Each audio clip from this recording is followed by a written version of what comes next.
Hello everyone, welcome back to my channel. In today's video, we are going to talk about how we can track modified files in a SharePoint library. This video is in continuation with the previous video where we talked about how SharePoint alerts are retiring and are being replaced with rules. Though rules have certain features which is basically similar to SharePoint alerts, but there are certain limitations also in SharePoint rules. One of them is sending summary emails. So the SharePoint rules basically works when an event get triggers for a particular event, right?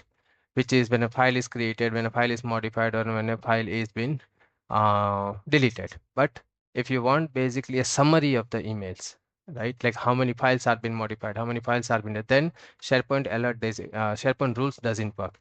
And this is where this basically video series is going to help you to create similar kind of solution using Power Automate. So this is definitely going to help you to create better tracking visibility, because I know that many users are using this kind of feature targeted to a SharePoint library so that know what is happening with that particular library, right? So I'll show you how we can do it using Power Automate, and how we can basically send an email and how email can be formatted. Okay, so for the simplicity, this is a simple schedule flow, reoccurrence flow, which is basically targeted to the library within one SharePoint site called documents. And what it is going to do is it is going to find the files which are being modified in last one day. Okay, so consider that you are running it daily, weekly, or monthly, depending on how do you want to do it. You can just modify this variable to 7 days, 15 days, or 30 days, and then based on that you would be able to create it.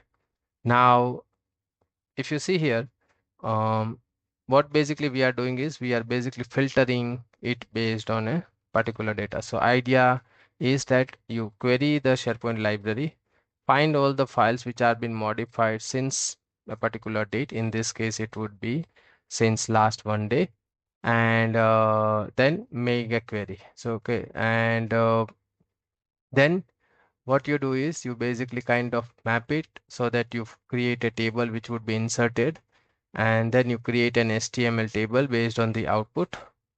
And then what you do is if the output has length greater than 0, it means if the files are there which is basically which are been modified since the last 1 days, then basically do the condition, and if that is the case, then you can basically send the email. All right, so let us see here. I'll just do a quick test run.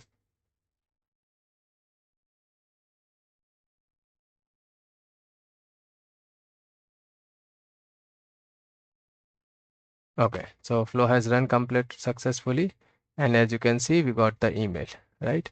Now, email says that the document modified in last 1 day. So this you can format it according to your need.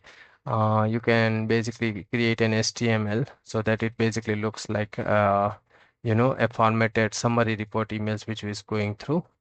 And then what you do is you basically have all the tables like who has modified, and if you click on it, you can basically go to that library also.